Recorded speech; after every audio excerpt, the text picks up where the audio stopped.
నా దగ్గరంటే నీ తెలివితేటలు. సావిత్రి ఫ్రమ్ ఘంటసాల. వద్దనుకొని వెళ్ళిపోయే నీకెందుకు వ్రతాలు నోములు?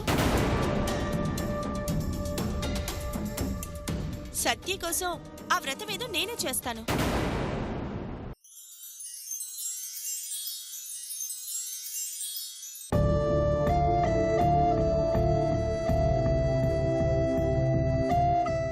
అదేంటి ఊర్మిళ, 2 చీరలు 2 రూపులు తెమ్మని చెప్పాను కదా, ఒకటే తెచ్చావేంటి? చెప్పావు బానే ఉంది. ఈ వ్రతం చేయాల్సింది కలకాలం కలిసుండాలి అని కోరుకునేవాళ్ళు, నీలాగా విడిపోయేవాళ్లు కాదు కదా.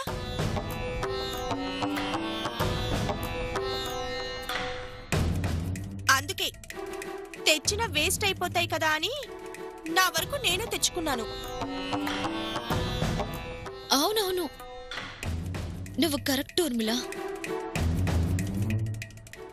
ఎలాగో వెళ్ళిపోయే నాకు వ్రతం ఎందుకు? నాకు ఆ విషయం గుర్తులేదు ఊర్మిళ.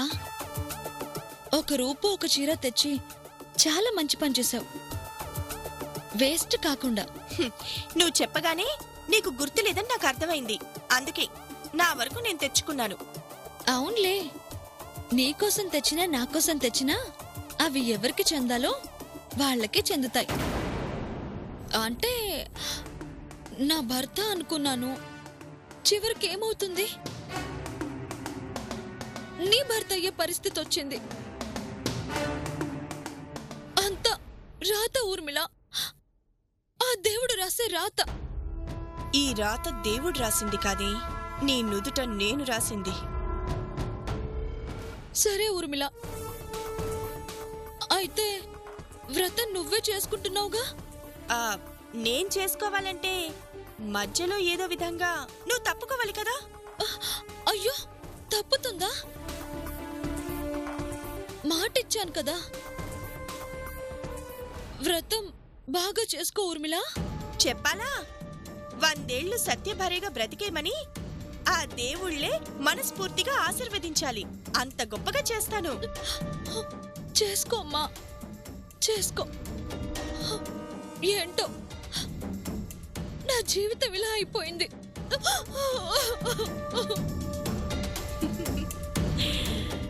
నా దెబ్బకిది సన్నాసిలో కలిసిపోవడం గ్యారెంటీ. కరెక్ట్గా చెక్ ఎక్కడ పెట్టాలో అక్కడ పెట్టాను. That is Urmila.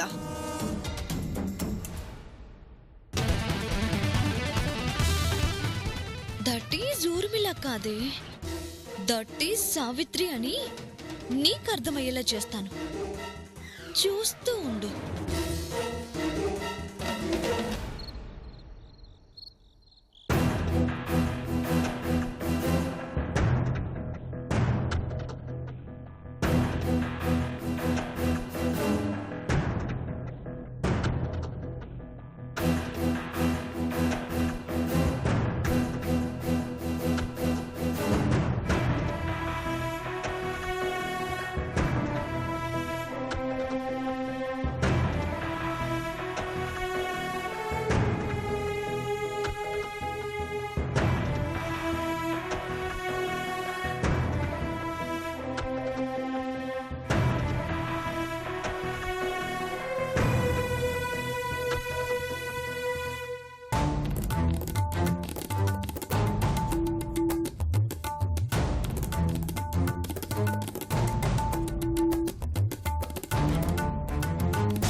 అక్కా, ఏంటక్కా అంత సీరియస్గా ఆలోచిస్తున్నావు? ఏం లేదులేవే. చూడు, తెల్లని గోడ మీద నల్లటి చుక్క పెడితే ఎంత క్లియర్గా కనిపిస్తుందో, అలాగే నీకేదైనా సమస్య వస్తే నీ మొహంలో కూడా అదంతే క్లియర్గా కనిపిస్తుంది. వచ్చిన దగ్గర నుంచి గమనిస్తున్నాను, ఇంట్లో అంతా ఓకే. ఆ ఊర్మిలే నాకు అర్థం కావట్లేదు. నువ్వేమో మీ హౌస్ ఓనర్ బంధువు అన్నావు, తానేమో మీకు ఓనర్ అన్నట్టు ప్రవర్తిస్తుంది. అసలు నీ సమస్యే ఆ ఊర్మిళ అని నా అనుమానం, అంతేనా? అంటే బుజ్జి, అది చూడక్క, నాకు తెలిసి చిన్నప్పటి నుంచి మన మధ్య దాపరికాలు లేవు. నిజం చెప్పు, అసలు ఆ ఊర్మిళెవరు? ఎందుకు మన ఇంట్లో ఉంటుంది?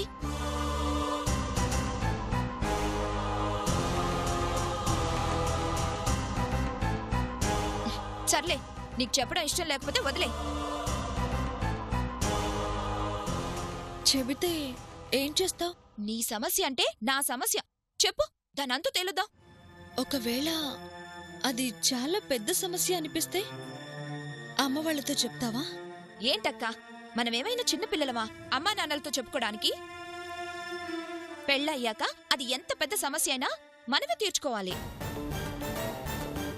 అంటే అమ్మ వాళ్ళకి చెప్పవుగా? ఓ, అందుకు భయపడి చెప్పడం లేదా? అమ్మ వాళ్ళ దాకా ఎందుకక్కా? నీ ప్రాబ్లం ఏంటో చెప్పు, ఇక్కడే తేల్చేద్దాం. సమస్య నాకు తెలియకుండానే మొదలైంది.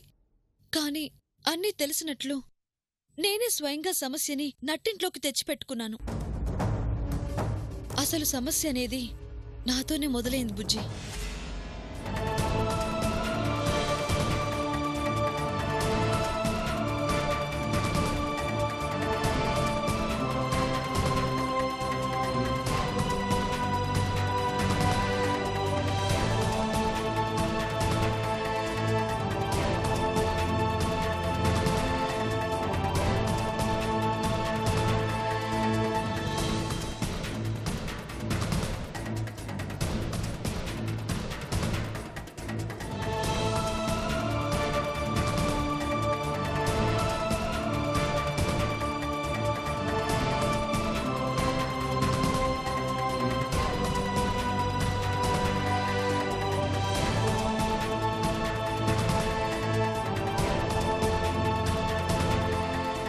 తింగరబుచ్చిలా ఉండేదానివి. ఇన్ని విషయాలు మా దాకా రానివ్వకుండా ఇంత ధైర్యంగా ఒక్కదానివే ఫైట్ చేస్తున్నావా? చాలా పెద్దదానివైపోయావే. అయినా దొరికెంత ధైర్యమే! నీ మంచితనాన్ని అడ్డు పెట్టుకుని నీతో ఆడుకుంటూ బావని దాన్ని సొంతం చేసుకోవాలని చూస్తుందా? ఒక్క 10 నిమిషాలు నాకు వదిలేయాక దాంతో ఫుట్బాల్ ఆడుకొని బయటికి పంపించేస్తాను. అలా చేయాలనుకుంటే దాని గురించి నిజం తెలిసిన రోజే అయిపోయేది. చెప్పానుగా, దాన్ని బయటికి పంపించాలంటే నాకు కొన్ని విషయాల్లో క్లారిటీ రావాలి. సరే, ఇప్పుడేం చేద్దాం? ఆడుకుందాం. ఆ ఊర్మిళకి నేనంటే భయం పుట్టేంతగా ఆడుకుందాం. ఓకే, నీ కోరిక నేనెందుకు కాదంటాను? ఈ విషయం నువ్వెవరితో అనుకో. ఏ విషయం అక్కా? ఇప్పటిదాకా నేను నీకు చెప్పిన విషయమే. నువ్వేం చెప్పావు? నాకేం చెప్పలేదుగా.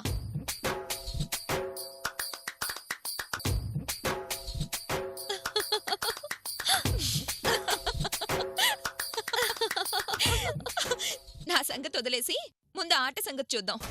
ఊర్మిళకు నిద్ర లేకుండా చేసి మన గంటసాల పవరేంటో చూపిద్దాం అక్క.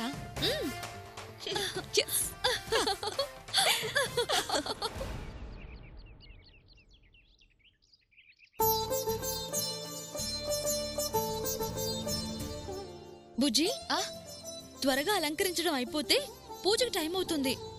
పూజారి గారు వచ్చేలోపు అన్ని ఏర్పాట్లు చేయాలి కదా. అయిపోయిందక్క. సరే, ఈ లోపు నువ్వు వెళ్ళి ప్లేట్లో పళ్ళు పుల్లు తాంబూలం అన్ని సర్దిపెట్టు. అలాగే అక్క.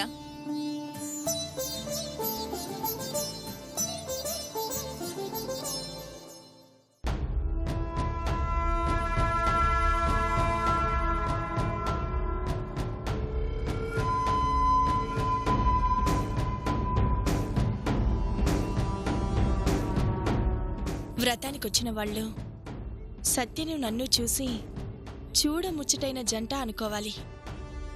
అది విని సావిత్రి అల్లాడిపోవాలి.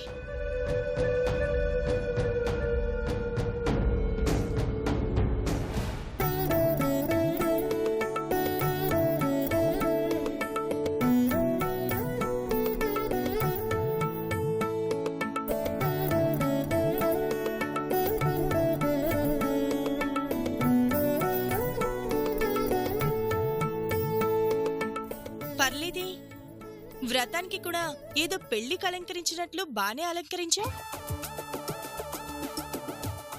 మరి నా చెల్లెలు వ్రతం చేసుకుంటుంది అంటే ఈ మాత్రం లేకపోతే ఏం బాగుంటుంది? అవును, మా చెల్లెలుంటుంది కదా. దాని ముందు ఆయన పక్కన నువ్వు వ్రతంలో ఎలా కూర్చుంటావు? కూర్చోకూడదు, అందుకే ఊర్మిళని బతిమలాడి కూర్చోబెట్టానని చెప్పు. అంతేనంటావా? అంతే. అంతే అంతే. నేనేం చెప్పినా పాపం మా చెల్లెలు నమ్మేస్తుంది. అయితే ఇక సమస్య లేదు.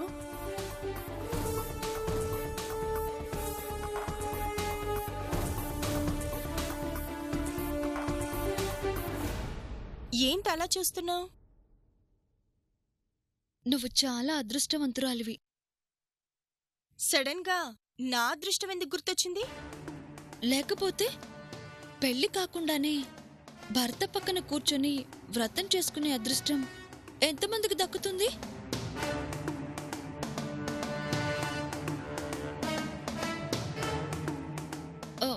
నేను చాలా దురదృష్టవంతురాలిని. భర్త పక్కన భార్యగా కూర్చొని వ్రతం చేసుకునే అదృష్టం నాకు లేదు. బహుశా నా అంత దురదృష్టవంతురాలు ఇంకొకరుండరేమో. శుభమాని వ్రతం చేసుకుంటుంటే నీ దురదృష్టం గురించెందుకు? ఆ వ్రతం ఏర్పాట్లేవో చూడు. అలాగే ఊర్మిళ.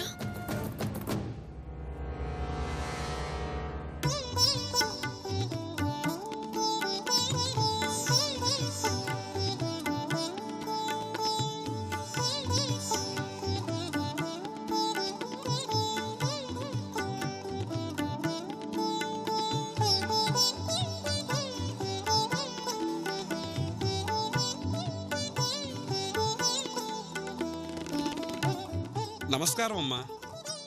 నమస్కారం అండి. కాస్త ఆలస్యమైంది, క్షమించాలి. అయ్యో పర్వాలేదండి. పూజ మొదలు పెడతారా? అలాగేనమ్మా.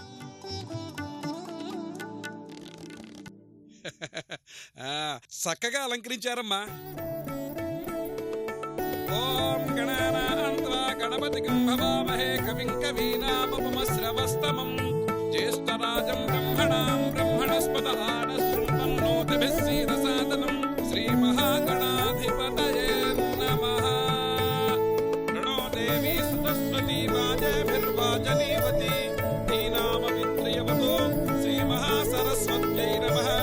నిశ్చవో నామ రూపాభ్యాం యా దేవీ సర్వమంగళా తయో సమస్మరణాతుం సాం సర్వతో జయమంగళం.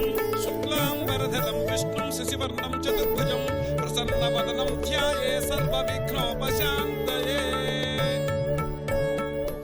అమ్మా, వచ్చి పూజలో కూర్చోండి. రా ఊర్మిళ. ఓం శ్రీ మహాగణాధిపతయే నమః. ధ్యాయామి కూర్చో ఊర్మిళ. ఆగు. ఏంటక్క, మనింట్లో వ్రతానికి ఊర్మిళ కూర్చోవడం ఏంటి? అంటే నాకు బాగోలేదు, అందుకని నా బదులు ఊర్మిళ వ్రతంలో కూర్చుంటుంది. నీకే బానే ఉన్నావుగా. ఆహా, బాగోలేదు బుజ్జి. అర్థం చేసుకో. సరే, నీకు బాగోలేదు, నీ చెల్లెల్ని నేనున్నానుగా, నేను కూర్చుంటానుగా.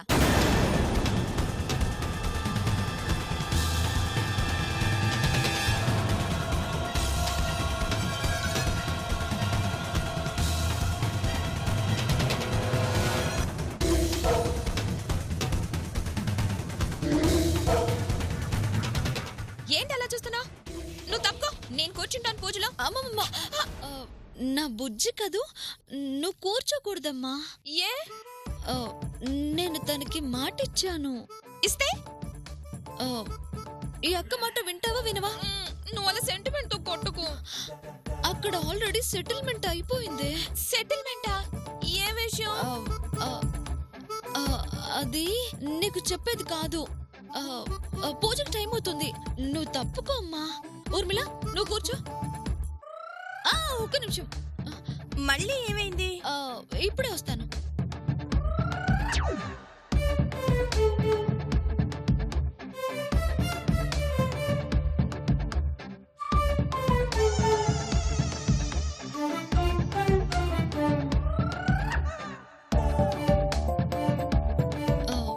వ్రతం చెయ్యాలని నీకోసం మాత్రమే తెచ్చుకున్న చీర రూపు. ఇవి తీసుకుని కూర్చో. చక్కగా వ్రతం చేసి ఆ రూపుని ఆయనతో నీ మెళ్ళో కట్టించుకో. ఎవరాయనా? ఆ, వాళ్ళాయనా ఆ, ఏడి? వస్తాడు. నువ్వు కూర్చో ఊర్మిళ. జాగ్రత్త జాగ్రత్త, పడిపోతావు. బుజ్జి కొద్దిగా పట్టుకో. ఏ? అరే ఏ అంటావేంటి? తనసలే ఒట్టి మనిషి కూడా కాదు. జాగ్రత్తగా కూర్చో ఊర్మిళ. ఒక్క నిమిషం ఆగమ్మా. అమ్మాయి గర్భవత? అవును పూజారి గారు. ఏమ్మా, అమ్మవారికి వ్రతం చేస్తూ గర్భిణీ స్త్రీలు కూర్చుంటారటమ్మా?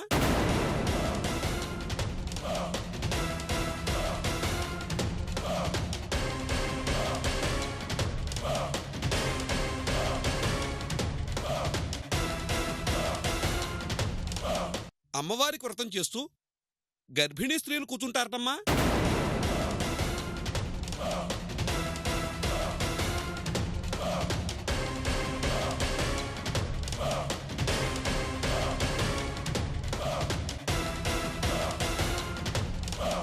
ముందుగా ఈ విషయం నాకెందుకు చెప్పలేదు? ఇప్పుడేం చేద్దాం పూజారి గారు? ఏమిటేమిటమ్మా, అరిష్టం. ఇలా చేసినట్లయితే అమ్మవారి అనుగ్రహం కాకుండా ఆగ్రహం లభిస్తుంది. ఏం కాదులే పూజారి గారు, మీరు కానివ్వండి. ఏమిటమ్మా కానిచ్చేది? ఇది వ్రతం, శాస్త్ర ప్రకారం జరిపించాలి. అప్పుడప్పుడు శాస్త్రాల్ని పక్కన పెట్టి కూడా జరిపించొచ్చు. ఎలా జరిపిస్తానమ్మా గర్భిణీతో? గర్భిణి అయితే ఏంటి? వ్రతం చేయకూడదు. ఏం పర్వాలేదంటున్నానుగా. మీరు పర్వాలేదంటే సరిపోతుందా? మీరు వ్రతం చేయకూడదు. మీ సమస్య నా ప్రెగ్నెన్సీ గురించే కదా, అది మర్చిపోండి. మర్చిపోవటం ఏమిటమ్మా? ఎలా మర్చిపోతాం? మర్చిపోమంటున్నాను కదా. అసలు ఏమిటమ్మా నువ్వు? ఒకవేళ నన్ను కాదని వేరే వాళ్లతో జరిపించినా స్త్రీ సౌభాగ్యం కోసం చేసే ఈ వ్రతం ఆ సౌభాగ్యానికే దూరం చేస్తుంది.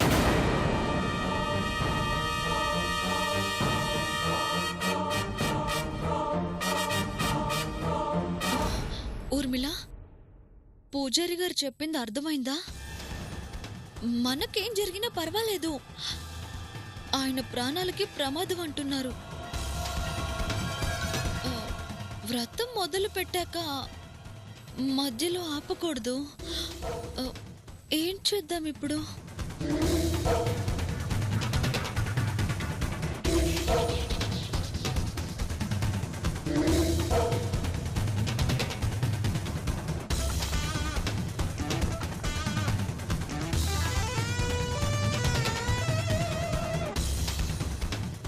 ఏమిటమ్మా ఆలస్యం? త్వరగా ఎవరెవరు కూర్చోండి.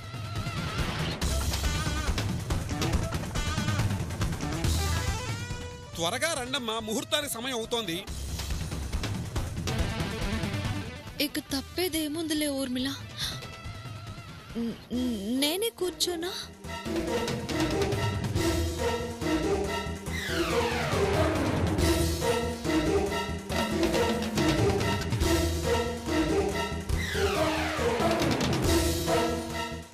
చెప్పు ఊర్మిళ.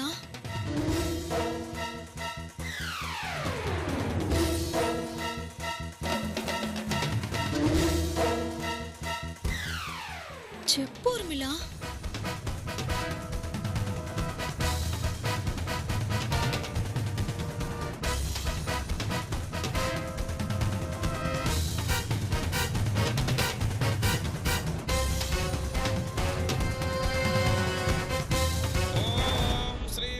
గణాధిపతయే నమః. ఓం శ్రీ మహాసరస్వత్యై నమః. ఓం శ్రీ మహావరలక్ష్మ్యై నమః. హరి ఓం. గణానాం త్వా గణపతిం భవామహే కవిం కవీనాముపమశ్రవస్తమం. అమ్మా దీపారాధన చేయండి. ఓం సాత్యం త్రివర్తి సంయుక్తం వహ్నినాజోజతం ప్రియం గృహాణ మంగళం దీపం త్రైలోక్యం తిమిరాపః. వరలక్ష్మీదేవ్యై నమః. దీపారాధనం కరిష్యే. వరలక్ష్మీదేవ్యై నమః. ధూపమాగ్రాపయామి. వనస్పత్యర్భవైర్దివ్యై నానాగంధైః సువర్చితా. ఆగ్రేయః సర్వదేవానాం ధూపోజం ప్రతిగృహ్యతాం. వరలక్ష్మీదేవ్యై నమః.